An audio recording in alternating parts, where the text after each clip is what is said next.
kills me every time I leave. That's why he always visits. Yeah. So can you just tell me your name first? The name is David Ashbury, better known as G Rok. G Rok. So do you mind if we call you G Rok? Yeah.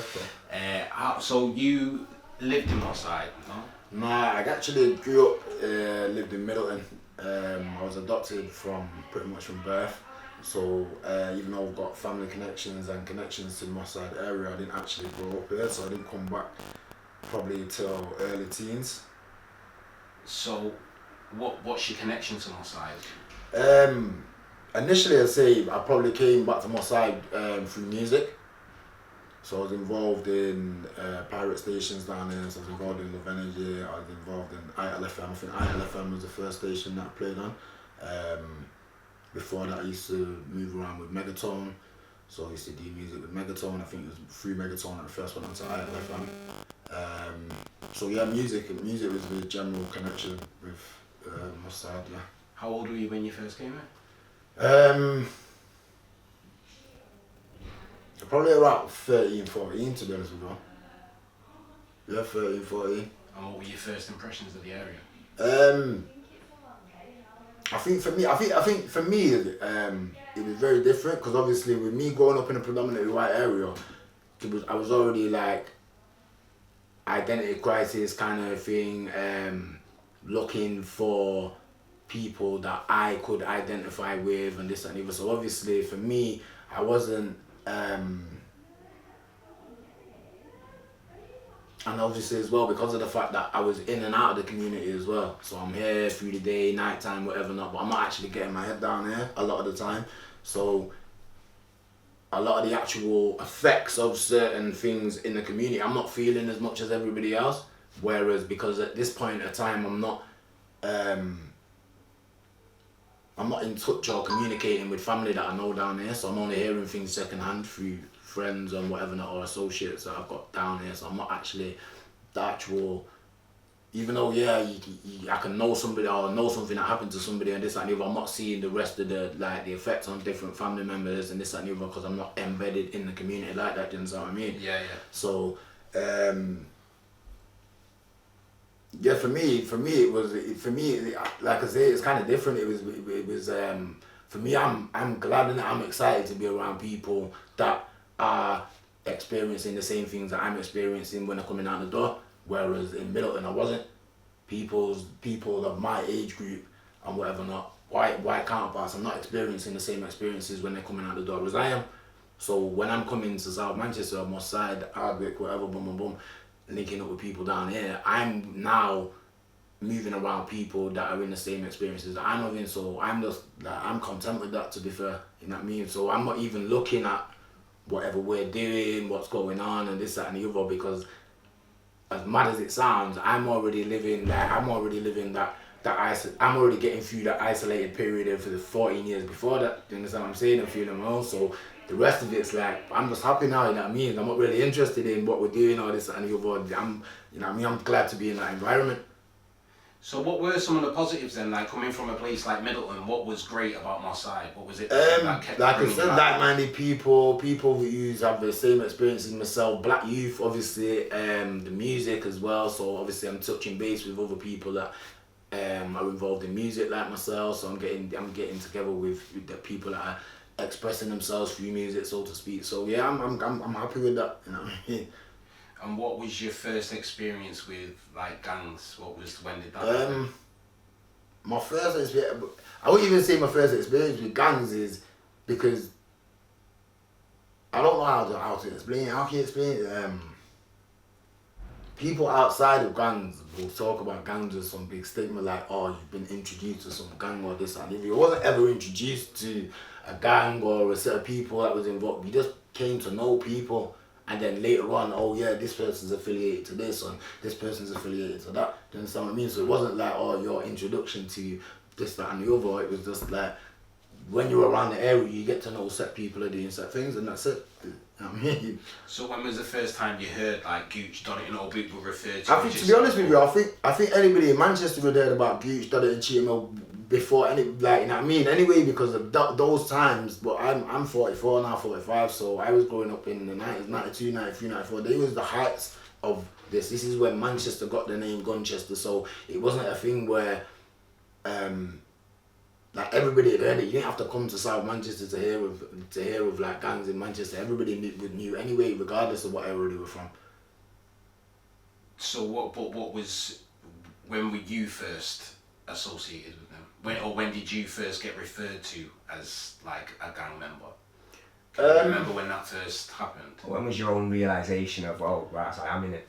To be honest with you, I wouldn't even classify myself as a gang member to that. And like I said, that's only because I don't feel like I grew up on that state for me to say, yeah, I'm this or I'm that. But yeah, I was more around on a day-to-day basis with certain people, and but then again, at the same time, I knew other people that was affiliated to other gangs through music and other things. And so I might have had a mutual relationship with you through music, and then, like I said, when I first came to South Manchester, I was fully involved in music. Like, it was not, obviously I already had my own problems and whatever issues and this and the other. So yeah, I did still have interactions with police through crime and whatever not, getting arrested and this and the other, but I wasn't affiliated to a gang. So like I said, when I came here and seeing angry young black youth at the same, I could connect with that straight away because I've been on my own angry effects, do you know what I mean? So it was easy for me to now start moving around with people that are moving like that on a day-to-day basis, do you understand what I'm saying? But like I said, I wouldn't have said, yeah, I'm a gang member. But then if me and you are moving to that, if me and you are moving around every day on a day-to-day basis, and then you're in a situation, I'm in a situation. You understand what it is? So that's how I just see it, as like that. So when, did you ever feel like you'd put yourself in a position where you felt unsafe? Like, did it ever become a problem? Do you know what, to be honest with you, I feel like now that I've reached where I am now and gone through what I've gone through now, I can turn around and I can say, yeah, looking back at things. But at the time, nah, because I just feel like we take a lot more into consideration when you reach certain ages. Whereas when I look back at from 14 to the point of where I got locked up at 19, I didn't consider anything. There was very little rational thinking whatsoever on a day-to-day basis of like, oh, this could happen. I was not bothered by that point in time. I'd reached a point where I wasn't bothered, I wasn't interested. Do you mind if I ask what you got locked up for? I got locked up for armed robbery and shooting and murder. Okay, so how long were you inside? Just under 20 years. So I got locked up in the start of 97 and I got out in December 2015. Wow. So what kind of effect did that have on your family and your... Obviously it's devastating for the family, innit? It's devastating for yourself, coming to terms with it and then going through different mindsets. Again, at the time, obviously I've maintained my innocence all the way through, so I've been an appellant, I was an appellant all the way through that sentence. But at the time, like I said, 19 I just turned 19 as well. When I went to jail, I still don't feel like I was actually rationally thinking. I was never sat there thinking, right, I'm gonna spend the next 20 years in prison or this and the other. I was just like day by day, like, well, see what happens tomorrow, and that's it. To be honest with you, as mad as it seems, I just like, that's the only way I can explain it. Because yeah, I don't feel like if I would have sat down and said, right, alright, this is me for the next 20 years, I don't think I would have got my head around it that way like that. So obviously Moss Side has got a certain reputation. It's kind of different for you because obviously you were brought up in Middleton, but did you ever, do you think that had any influence on the way you behaved or on your personal journey, like Moss Side's reputation and you hanging around there? What, so do I feel like the reputation of Moss Side affected you? So lots of people who actually like were born in Moss Side kind of said along the lines of, oh well, obviously because I'm from Moss Side, I behaved a certain way. Do you know what I mean? I kind of felt. Do you know what I feel like as well? I feel like a lot of the different. One of the main things is that everybody that's come out, or every single youth, regardless of colour, whatever, this and the other, when they go back to their house, yeah, and they say, right, boom, this happened today, or boom, boom, boom, that happened today, and there's some form of understanding that more than likely somebody in the household is gonna have gone through that same experience and be able to say, yeah, but you know what, boom, this is gonna happen, and right, for instance, if my son comes in the house now and he says, I got stopped by police, this, that, and the other, I got draped up by police, boom, boom, boom. I'm going to be able to relate to it and say, look, this is going to happen, and boom, boom, boom, whatever, yeah?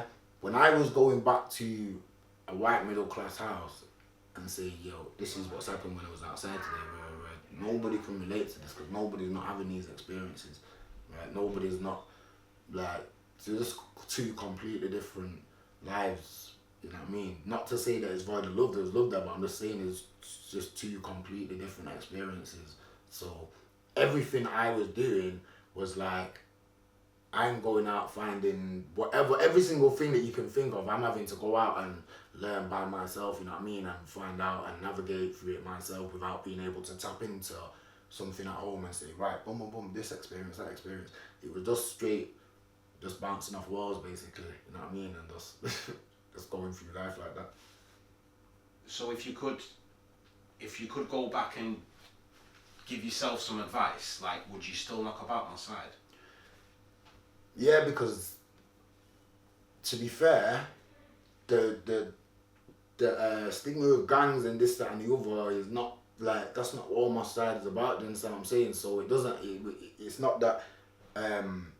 It's not that Moss side was bad for the for what's happening in my life. My life choices were bad, you know what I mean? It's not the Moss side that created this situation or this, that, and the other. And the other thing about that is, what I'll say is, because of where I came up, from before that, I was chilling on white working class areas like Moston, Colliers, Harper, these are all the ends where I originally was, you know what I mean? So I've seen all of these things, the same things that was going on here, right? What's going on them estates anyway? People was getting stabbed up on them estates. People have been getting stabbed and shot up in Moston from day one.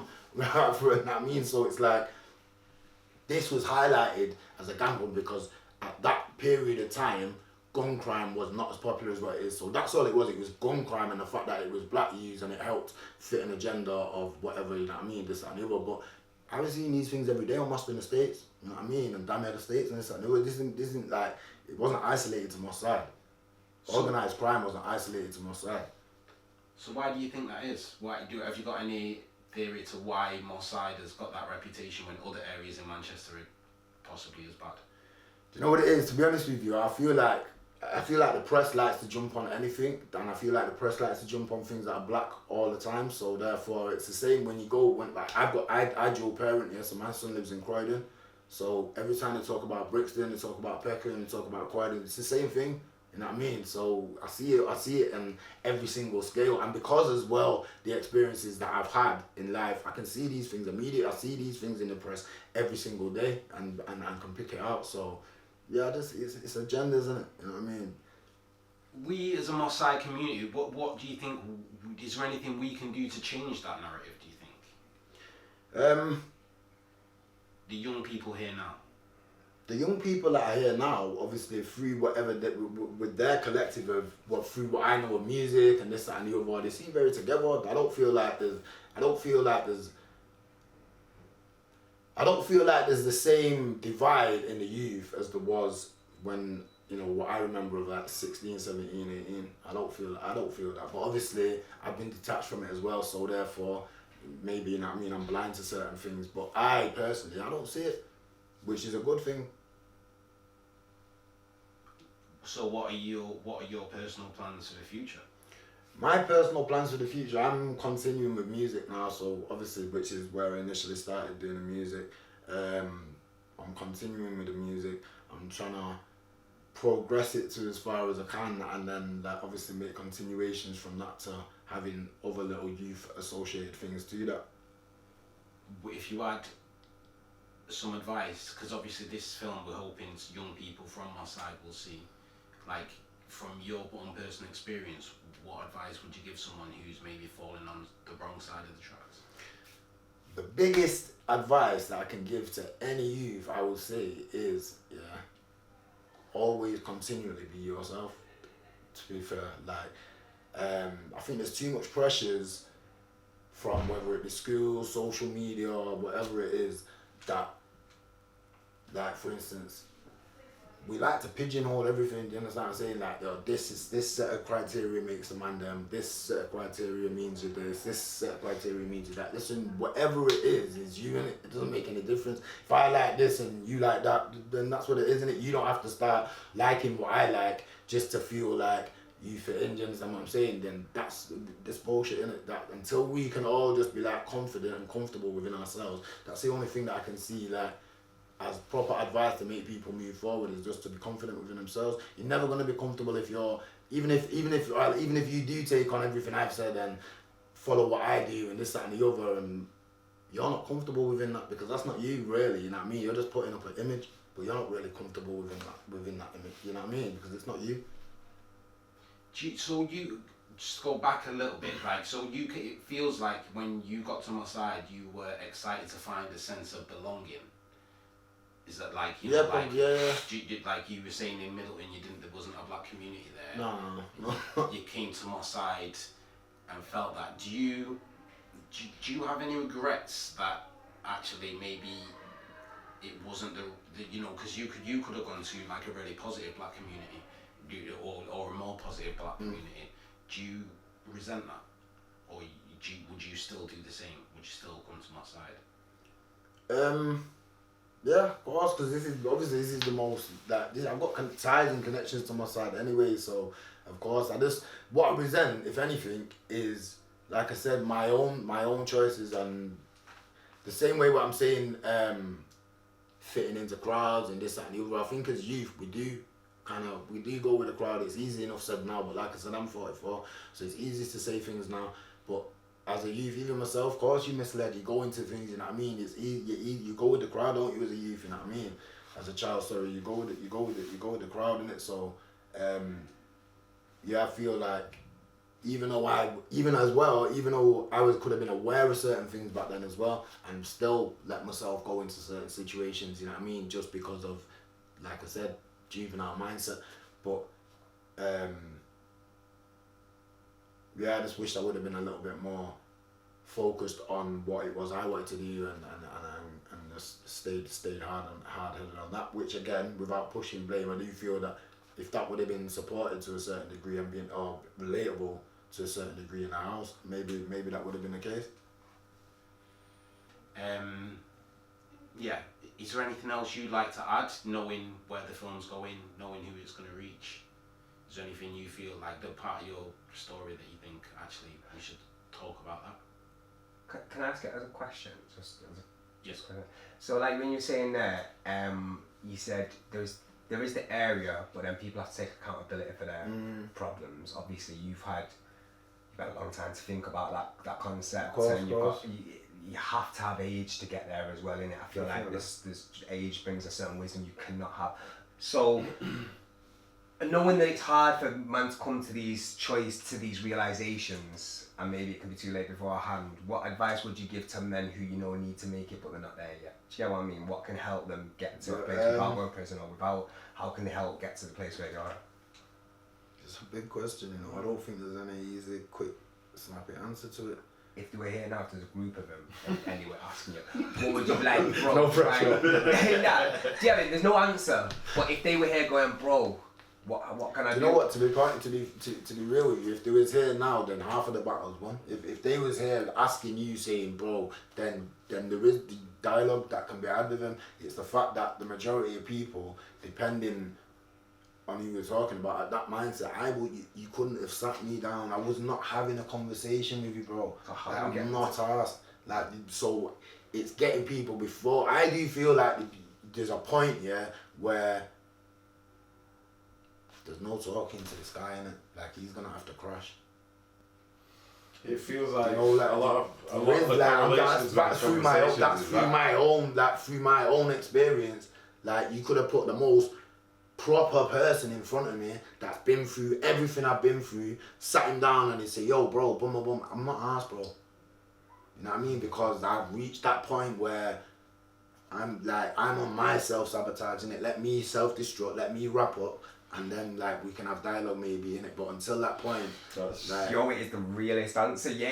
Like I don't want it to be the answer, but it is the realest answer. What's the pattern here is that you have to go through your own shit, innit? Yeah, really? of course. Without a shadow of a doubt. Obviously, you can get wisdom off you know what it is? that, I've been in jail when they've done it, and we've been on courses, and then they've said, right, we're gonna bring these kids in, and this, that, and the other, and the reason why my little group got kept on there, yeah, is because when the youths was coming on, we were saying to the youths, yo, we know you're not arsed, innit? Like, this is just a day out for yous, innit? Yous are probably buzzing off set man in there and this, that, and the other, but when it all goes wrong, bro, this is a fucked up lesson to learn. And that was all man had to say to them, because it was like, right, obviously I'm thinking, yo, when I was 15 coming in there, you think I would have been giving a fuck? You can't tell me, I don't know you. You know what I mean? So that's how I'd be thinking. But I was saying, bro, like, yeah, if there's anything, when the wheels come off, it's not the lick. You know what I mean? There's certain people that I know that I was moving around with, that I'll never see them again. They've been dead and killed whilst man was in here doing this sentence. So it's like, what? It's not a joke, and people don't realise until it's too late. But then sometimes you don't even get to too late. You know what I mean? How does that make you feel coming out and finding that out? Like, finding out in jail. Like, what is the feeling there?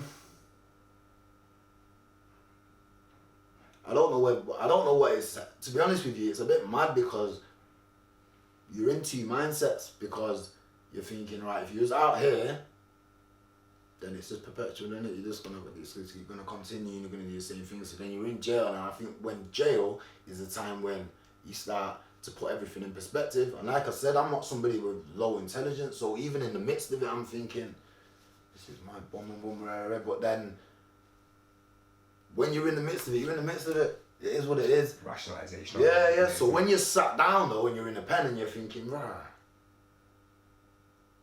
this is not gonna stop. Like, this is what we're gonna do forever. Like, this is dumb shit, and it's not. For me as well, what I have to say as well, like, Neville, there's people I've not got no personal argument with. Just what I'm saying. There's a band of people I ain't got no personal argument with. So for me to be coming out and on madnesses, it don't make no sense. Just what I mean. It don't make no sense at all. So yeah, there's a lot of it that's been crazy. There's a lot of shit that's been crazy. And I know as well, even not just for me saying that because I'm from Middleton or whatever, there's other kids that blatantly live on the block that might not come out here and say it, but they've got personal relationships with set man.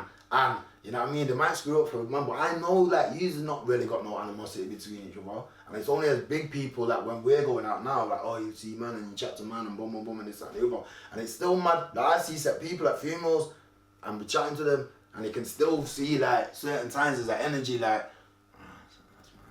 and you think, yo, fucking hell, bro, that man's what the fuck, you get me? Like, it's mad. So what's your music that Neville says you're doing music at the moment? Yeah, so I do music, G Rok, so it's on Spotify, YouTube, all of that. You're a Dr. G? Yeah. I've seen a couple of things out there. So yeah, just trying to push that at the moment. Got an EP coming out, Life and Rhymes, got a music child. So I was waiting for that. Yeah, trying to get the artwork finished for that. Get that out. You need the music video, bro. Showers. You just got a shout out off and put that in, like, yeah. Please might get shouted very soon. Need some visuals. You just done a track with John Mullen. Nah, I did a I'm so sorry, guys. Can we just meet the J? Poor J texted me about 10 minutes ago taking a second. Don't be a pilot on nobody else's paper plane. Right, to hear you say. Words never surface on a face-to-face.